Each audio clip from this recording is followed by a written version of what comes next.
Hello viewers, welcome to Arusuvai food palace. இன்னைக்கு நம்ம பார்க்க போகிறது ஒரு ஹெல்தியான பழம் வெரைட்டிங்க. என்ன பழம்னு பார்க்குறீங்களா? பாலக் பழங்க. வாங்கலாம் எப்படி செய்கிறதுன்னு சொல்லிட்டு பார்க்கலாம். முதல்ல சோயாபீன் உங்களுக்கு எவ்வளோ வேணுமோ அவ்வளோ எடுத்து சுடு தண்ணியில் ஊற வச்சுக்கோங்க. அதுக்கப்புறமா அரை மூடி அளவுக்கு தேங்காவை பாலாக எடுத்து வச்சுக்கலாம். அதுக்கப்புறமா ஒரு மராட்டி மொக்கு, ஒரு அன்னாசி பூ, சின்ன பீஸ் அளவுக்கு பட்டை, 3 பிரியாணி இலை, 2 லவங்கம், 1 ஸ்பூன் அளவுக்கு சோம்பு எடுத்துக்கலாம். குக்கரில் 2 டேபிள் ஸ்பூன் அளவுக்கு எண்ணெய் சேர்த்துட்டு இது எல்லாத்தையுமே நம்ம சேர்த்துடலாம். சேர்த்துட்டு 1 நிமிஷம் கலரி கொடுத்துட்டு ஒரு 4 வெங்காயத்தை நீல வாக்கில் கட் பண்ணி சேர்த்துக்கலாம். வெங்காயம் நிறைய சேர்த்தா ரொம்பவே டேஸ்ட்டாக இருக்கும். இதை பொன்னிறமாக நம்ம வறுத்து எடுத்துக்கலாம். ஒரு 5 நிமிஷம் வதக்கினதுக்கு அப்புறமா ஒரு 2 பச்சை மிளகாவை நீல வாக்கில் கீறிட்டு சேர்த்துடலாம். இதையுமே சேர்த்து நல்லா வதக்கி விட்டுக்கலாம். அதுக்குள்ளே நம்ம அரிசியை ஊற வச்சிடலாம். பாஸ்மதி அரிசியை நல்லா கழுவிட்டு நல்லா முழுகிற அளவுக்கு தண்ணி சேர்த்து ஊற வச்சுருங்க. இந்த ஸ்டேஜில் 1 ஸ்பூன் அளவுக்கு இஞ்சி பூண்டு விழுது சேர்த்துடலாம். சேர்த்துட்டு இது பச்சை வாசனை போகிற வரைக்கும் நல்லாவே கலரி விட்டுக்கலாம்.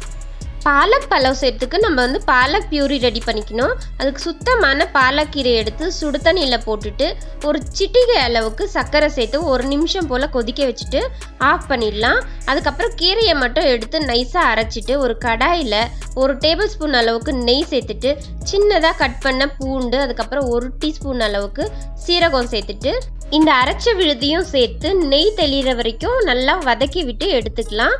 அதுக்கப்புறமா இப்போ வெங்காயம் வதங்கிருச்சு. நம்ம ஸ்பைசஸ் ஆட் பண்ணிடலாம். 4 டீஸ்பூன் அளவுக்கு குழம்பு மிளகாத்தூளும், அதுக்கப்புறமா 1 டீஸ்பூன் அளவுக்கு நான் பிரியாணி மசாலா பவுடர் சேர்த்துருக்கேன். பிரியாணி மசாலா பவுடர் எப்படி செய்யுதுன்னு நான் தனியாக வீடியோ போடுறேன். இதை ஸ்டவ் ஃப்ளேமில் வச்சுட்டு அடி பிடிக்காமல் நல்லா கலரி விட்டுக்கலாம். பிரியாணி பவுடர் உங்ககிட்ட இல்லைன்னா 1/4 டீஸ்பூன் அளவுக்கு கரம் மசாலா தூள் சேர்த்துக்காங்க. நான் 3 தக்காளியை நீல வாக்கில் கட் பண்ணி இதில் சேர்த்துருக்கேன். இதையுமே நல்லா கலரி விட்டுடலாம். இந்த எண்ணெய் எல்லாமே நல்லா மிக்ஸ் ஆகட்டும். கொஞ்சம் மிக்ஸ் ஆனதுக்கப்புறமா புதினாவை சேர்த்துடலாம். புதினா 5லேருந்து 6 ஸ்டெம் அளவுக்கு நான் வெறும் இலையை மட்டும் கட் பண்ணி சுத்தப்படுத்தி சேர்க்குறேன். இந்த புதினா சேர்த்த உடனே இந்த அரோமா ரொம்பவே சூப்பராக இருக்கும். அவ்வளோ ஒரு சூப்பரான ஸ்மெல்லோட நம்மளோட பழம் தயாராகிரும். பாருங்கள், நல்லா கலரி கொடுக்கலாம். இந்த பாலக் பியூரியை வச்சு நிறையவே டிஷ்ஷஸ் பண்ணலாங்க. பாலக் சப்ஜி, பாலக் பன்னீர், இந்த மாதிரி நிறைய செய்யலாம். நான் ஆல்ரெடி பாலக் பன்னீர் எப்படி செய்யறதுன்னு வீடியோ போட்டிருக்கேன். அதையுமே எண்ணில் கொடுக்குறேன். உங்களுக்கு வேணும்னா கிளிக் பண்ணி பாருங்கள். இந்த ஸ்டேஜில் நம்ம சோயாவை அந்த தண்ணி எல்லாத்தையும் புழிஞ்சிட்டு சேர்த்துடலாம். சேர்த்துட்டு இதை நல்லா மிக்ஸ் பண்ணி விடலாம். நம்ம இப்போவே சோயாவை சேர்க்குறதால அந்த தக்காளியோட டேஸ்ட்டு, அதுக்கப்புறமா இந்த ஸ்பைசஸ் எல்லாமே அந்த சோயாக்குள்ளே போய் அந்த சோயாவோட டேஸ்ட்டு அல்டிமேட்டாக இருக்குங்க.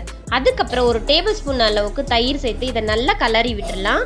நல்லா மிக்ஸ் ஆனதுக்கு அப்புறமா நம்ம பழவுக்கு தேவையான அளவுக்கு தண்ணி சேர்த்துடலாம். நான் 1 கிளாஸ் அளவுக்கு தண்ணி சேர்க்குறேன். அதுக்கப்புறம் 1.5 கிளாஸ் அளவுக்கு தேங்காய் பால் சேர்க்குறேன்.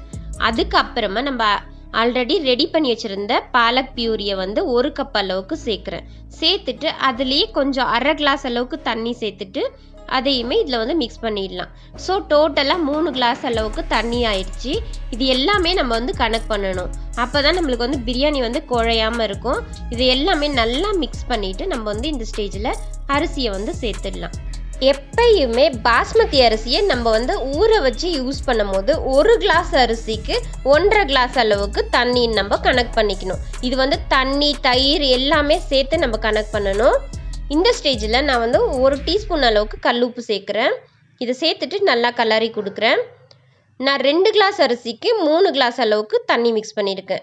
அதுக்கப்புறமா ஒரு அரை லெமனை சாறு மட்டும் புழிஞ்சிட்டு அந்த கொட்டையெல்லாம் எடுத்துகிட்டு சேர்த்துடலாம். சேர்த்துட்டு நம்ம பழவுக்கு சூப்பரான அரோமா கொடுக்கறதுக்காக கடைசியாக 1 ஸ்பூன் அளவுக்கு நெய் சேர்த்துடலாம். சேர்த்துட்டு உப்பு பார்த்துட்டு நம்ம மூடி போட்டுடலாம். மூடி போட்டுட்டு 2 விசில் வர வரைக்கும் குக் பண்ணிக்கலாம். 2 விசில் வந்ததுக்கப்புறமா ஸ்டவ் ஆஃப் பண்ணிவிட்டு 5 நிமிஷம் விட்டுடலாம். அதுக்கப்புறமா இந்த மாதிரி விசிலை தூக்கிட்டு அதுக்கப்புறமா குக்கரை ஓப்பன் பண்ணலாம்.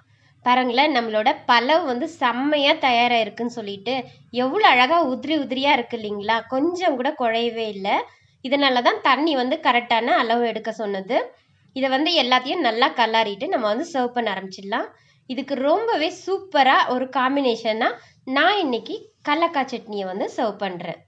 கடலக்காய் சட்னி செய்கிறதுக்கு ஒரு 100 கிராம் அளவுக்கு வேர்க்கடலை எடுத்து ஸ்டவ் ஃப்ளேமில் வச்சுட்டு பொன்னிறமாக வறுத்து எடுத்துக்கலாம். அதுக்கப்புறம் அதோட தோலுகளை நீக்கிட்டு ஒரு மிக்சி ஜாரில் சேர்த்துடலாம். 5 பல்லு பூண்டு, ஒரு சின்ன வெங்காயம், ஒரு சின்ன நெல்லிக்காய் சைஸ் அளவுக்கு புளி, 5 காஞ்ச மிளகா, தேவையான அளவுக்கு உப்பு சேர்த்து நைஸாக அரைச்சிடலாம்.